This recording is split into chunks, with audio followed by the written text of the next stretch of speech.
ओम शांति। आज प्यारे बाप दादा के अव्यक्त मधुर महावाक्य हैं 3 मई 2026 और रिवाइज डेट हैं 18 जनवरी 2010। आज की अव्यक्त मुरली का उच्चारण 18 जनवरी पर हुआ। तो आज विशेष बाबा ने स्मृति दिवस का महत्व बताया। स्मृति दिवस के साथ साथ समर्थी दिवस भी कहा जाता है। आज के दिन को ताजपोशी का दिन भी कहा जाता है, क्योंकि आज के दिन बाप दादा विशेष ब्रह्मा बाप ने निमित्त बने हुए महावीर बच्चों को विश्व सेवा का ताज पहनाया। ब्रह्मा बाबा खुद अननोन हुए और बच्चों को विश्व सेवा के स्मृति का तिलक दिया। बच्चों को करनहार बनाया और स्वयं करावनहार बने, बैकबोन बन पीछे रहे। बच्चों को अपने समान फरिश्ते स्वरूप का वरदान देकर लाइट का ताज पहनाया और बाप दादा ने ताज और तिलक का वरदान दिया। बच्चों ने सेवा का वरदान कार्य में लाया, इसको देख बाप दादा भी खुश हैं। फिर आज विशेष कर्म योगी बनने के लिए कहा कि बाप दादा ने देखा कोई बच्चे बहुत अच्छे याद की लगन में सेवा में लगे हुए हैं, अमृत वेले बहुत अच्छी रीति से अनुभव करते हैं, अशरीरीपन का भी अनुभव करते हैं, लेकिन जब कर्म योगी बनने का समय आता है तो दोनों काम, कर्म योगी का भी और कर्म का भी, दोनों काम इकट्ठा करने में फर्क पड़ जाता है। कर्म और योग का बैलेंस हो वह नहीं होता। बाबा कहे जैसे अमृत वेले शक्तिशाली अवस्था का अनुभव करते हैं, वैसे कर्म में फर्क पड़ जाता है, मेहनत करनी पड़ती है।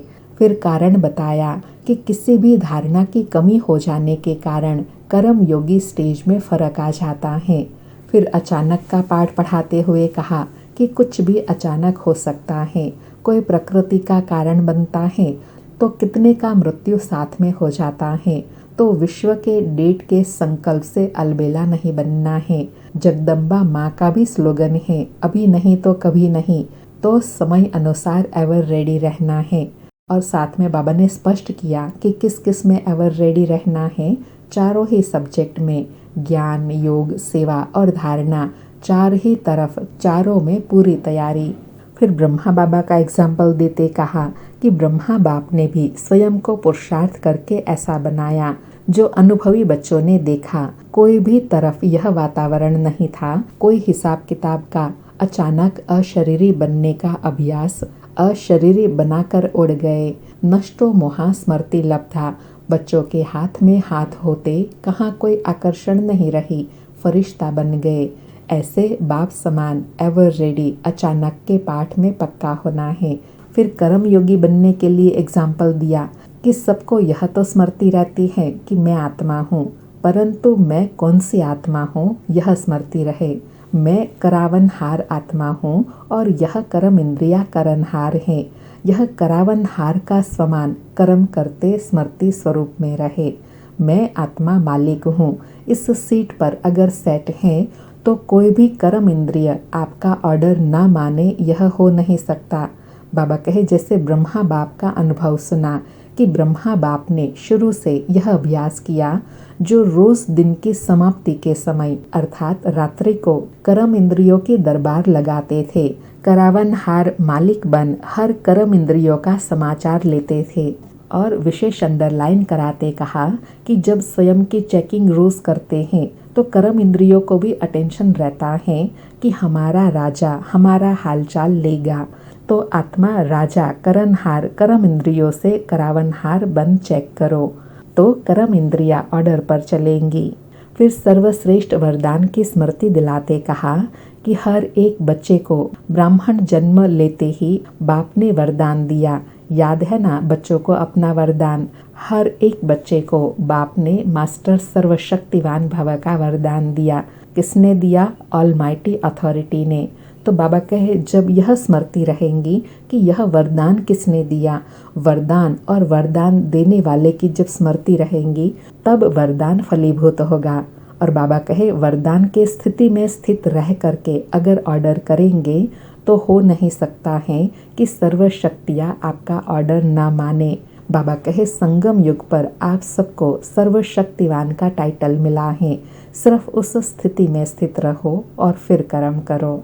और लास्ट में बाबा ने अपनी चाहना बताई कि बाप अभी यही चाहते हैं कि मेरा एक एक बच्चा कर्म करते हुए राजा बच्चा बने, स्वराज्य अधिकारी बन स्वराज्य की सीट को नहीं छोड़े। बाबा कहे तो राजा सारा दिन का होता है ना, कभी कभी का राजा नहीं होता है। राजा सदैव होता है, चाहे वो कर्म करते हैं, सोते हैं, उठते हैं, बैठते हैं, लेकिन राजा हैं। ऐसे बाबा कहे सदा अपने श्रेष्ठ स्वमान की स्मृति में रहो, जैसा समय वैसा अपना स्वमान स्मृति में लाओ, अपना टाइम टेबल बनाओ। और अंडरलाइन कराते कहा कि यह अभ्यास भी बहुत काल का चाहिए, बहुत काल का अभ्यास ही बहुत काल की प्राप्ति दिलाएगा। सुनते हैं प्यारे बाप दादा के अनमोल अव्यक्त मधुर महावाक्य। आज बाबा का वरदान है, पावरफुल स्थिति द्वारा रचना के सर्व आकर्षणों से दूर रहने वाले मास्टर रचयिता भव।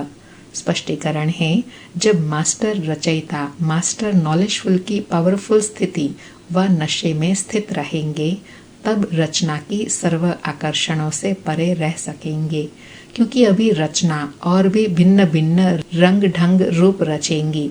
इसलिए अभी बचपन की भूले, अलबेलेपन की भूले, आलस्य की भूले, बेपरवाही की भूले जो रही हुई हैं, उन्हें भूलकर अपने पावरफुल शक्ति स्वरूप, शस्त्र स्वरूप, सदा जागती ज्योति स्वरूप को प्रत्यक्ष करो, तब कहेंगे मास्टर रचयिता।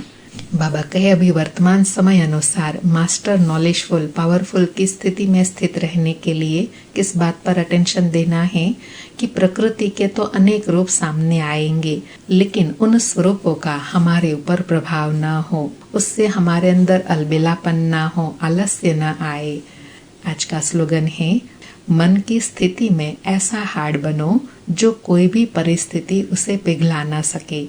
मन की स्थिति में ऐसा हार्ड बनो जो कोई भी परिस्थिति उसे पिघला ना सके। आज के अव्यक्त इशारे हैं, सदा अचल अडोल एक रस स्थिति का अनुभव करो। आज अनुभव करने के लिए कहा कि किसी भी वातावरण में, वायुमंडल में रहो, लेकिन स्थिति सदा अचल अडोल एक रस हो। कभी निमित्त बने हुए कोई राय देते हैं, उसमें कंफ्यूज नहीं होना, क्योंकि जो निमित्त बने हैं वह अनुभवी हो चुके हैं। अगर उनका कोई डायरेक्शन स्पष्ट नहीं भी है तो हलचल में नहीं आना है, धैर्य से कहो, इसको समझने की कोशिश करेंगे, तब स्थिति एक रस अचल अडोल रहेंगी। अच्छा, ओम शांति। फिर से प्यारे बाप दादा को शुक्रिया बाबा, शुक्रिया।